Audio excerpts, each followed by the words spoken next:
Welcome back 9th class. आप सभी के लिए सिलेबस स्टार्ट हो रहा है सेकंड टर्म, फाइनल का एग्जाम होने वाला है 9th क्लास के। 9th क्लास का सिलेबस रह गया था, इसलिए थोड़ा लेट हो रहा है, काफ़ी करना पड़ेगा जल्दी जल्दी आपको।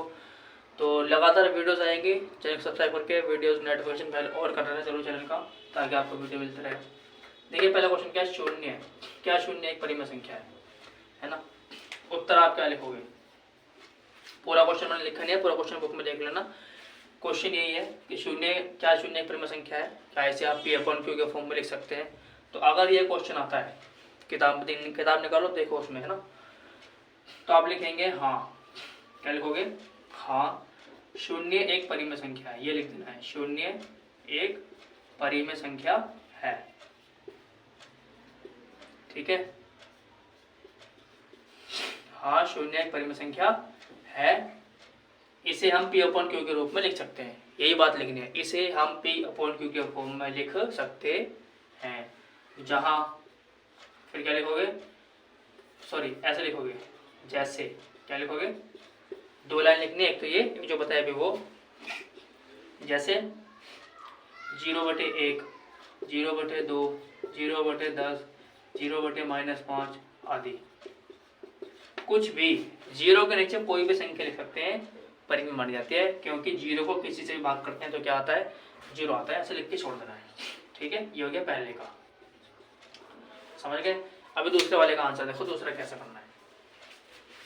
इसको मिटा देते हैं, खाली आपको लिखना है इसमें हाँ जीरो एक परिमेय संख्या है और इसे हम P/Q के रूप में लिख सकते हैं। जैसे फिर भैया अभी एक के दिखाया था ना 0/1, वैसे लिख देना है। दूसरा नंबर देखो कैसा है। 3 और 4 के बीच में 6 परिमेय संख्या ज्ञात कीजिए।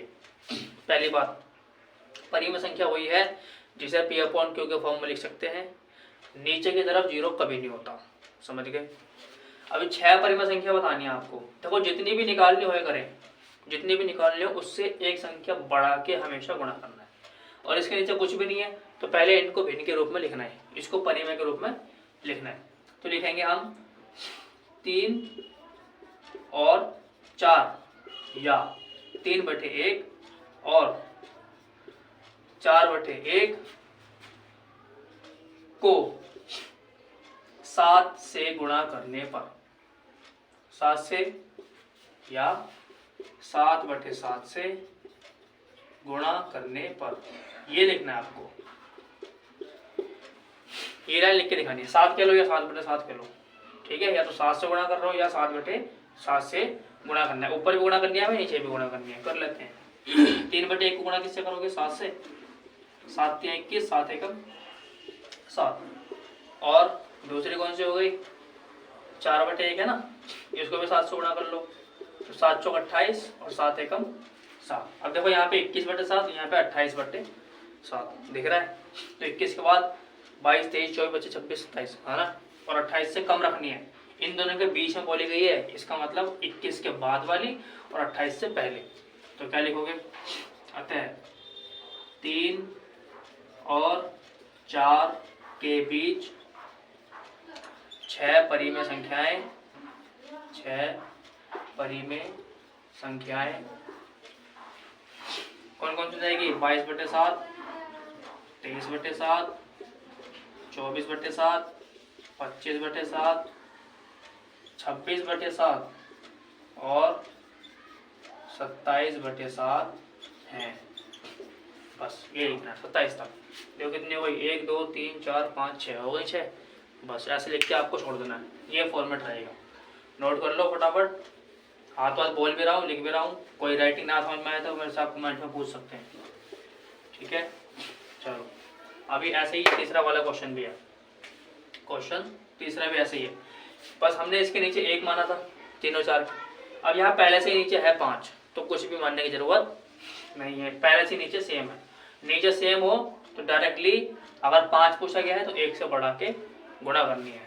जैसे 3/5 और 4/5, वही लाइन दोबारा लिखने जो अभी लिखवाई थी ना, वही सेम, के बीच में इतनी परिमेय संख्या निकालने के लिए है ना, या फिर असली लोग को 6 से ऊपर नीचे गुणा करने पर ऐसे भी कर सकते हो। तो अब 3/5 को किससे गुणा करोगे? 6 से। क्यों?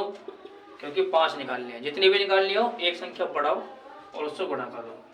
6 × 18 और 6 पंजे 30। ऐसे यहाँ पर 4/5 है, इसको भी 6 से गुणा कर लो, 6 चौक 24 और 6 पंजे 30।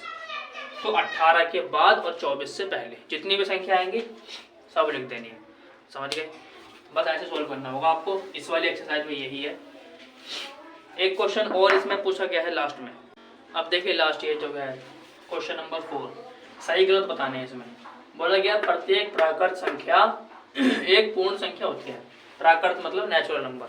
प्राकृतिक संख्या में आपको बता दूं 1 से शुरू होती है हमेशा। कहाँ से शुरू होंगी? 1 से। 1 2 3 4 5। प्रत्येक प्राकृत संख्या एक पूर्ण संख्या होती है। और जब पूर्ण संख्या होती है वो 0 से शुरू होती है। कहाँ से होती है? 0 से शुरू होती है। अब इसका कहने का क्या मतलब है? प्रत्येक मतलब सारी प्राकृतिक संख्या एक पूर्ण संख्या होती है। जितनी भी प्राकृतिक संख्या है ये सब पूर्ण संख्या होती है कि नहीं? होती है ना। जितनी प्राकृतिक संख्या सारी पूर्ण में आ रही है, इसका मतलब ये बात सही है। तो क्या लिखेंगे? हाँ, प्रत्येक प्राकृत संख्या एक पूर्ण संख्या होती है। अगर इसका उल्टा पूछा जाए कि क्या प्रत्येक मतलब सारी पूर्ण संख्याएं प्राकृतिक होती हैं, तब हो जाएगा नहीं, क्योंकि पूर्ण संख्या में 0 भी आता है जो कि उसमें नहीं है। प्राकृतिक में सारी पूर्ण संख्याएं प्राकृतिक नहीं होती हैं, लेकिन प्राकृतिक संख्याएं सारी प्राकृतिक संख्याएं पूर्ण संख्याएं हो सकती हैं, है ना। क्योंकि प्राकृतिक 1 से शुरू होती है और 1 इसमें भी आती है। ऐसे ही बस ये लिखना है आपको, है ना। प्रत्येक पूर्णांक एक पूर्ण संख्या होती है। पूर्णांक कौन से होते हैं? देखो, पूर्णांक होते हैं जो 0 भी होते हैं, जिसमें प्लस की संख्याएं भी होती हैं और माइनस की भी होती हैं। ये पूर्णांक होते हैं। समझ गए? तो प्रत्येक पूर्णांक, प्रत्येक मतलब सभी पूर्णांक पूर्ण संख्या होते हैं। वही पूर्णांक में तो माइनस वाली भी है, तो ये माइनस वाली आती है क्या पूर्ण संख्या में? नहीं आती ना। इसका मतलब ये गलत है। सभी पूर्णांक पूर्ण संख्या नहीं हो सकते, क्योंकि पूर्णांक जो है माइनस के भी होते हैं, माइनस वाले पूर्ण संख्या में नहीं आता। उल्टा पूछोगे तो हो सकता है। आज प्रत्येक परिमेय संख्या एक पूर्ण संख्या होती है। परिमेय संख्या का मतलब हर वो संख्या जिसे P/2 के फॉर्म में लिख सकते हैं। माइनस वाली संख्या भी परिमेय होती है। समझ गए? तो प्रत्येक परिमेय संख्या एक पूर्ण संख्या होती है। सही बात है, प्रत्येक परिमेय संख्या एक पूर्ण संख्या होती है, लेकिन परिमेय संख्या माइनस वाली भी हो सकती है, मैंने बताया, है ना। तो माइनस वाली संख्या है तो पूर्ण में आती नहीं है, तो इसका मतलब ये भी गलत है। समझ गए? तो बस ऐसे लिख के बताना आपको नहीं। और रीजन ये जो मैं बता रहा हूँ आपको कि यह संख्याएं परिमेय संख्या माइनस वाली भी हो सकती है, लेकिन माइनस की संख्या पूर्ण संख्याओं में नहीं आती। बस ये लिखना है। समझ गए? तो इस तरीके से आपको करना है। पूरे एक्सरसाइज में यही है। अगली एक्सरसाइज आपको अगली वीडियो में मिलेगी। नोटिफिकेशन बेल जरूर ऑन कर लेना ताकि आपको वीडियो लगातार मिलते रहे।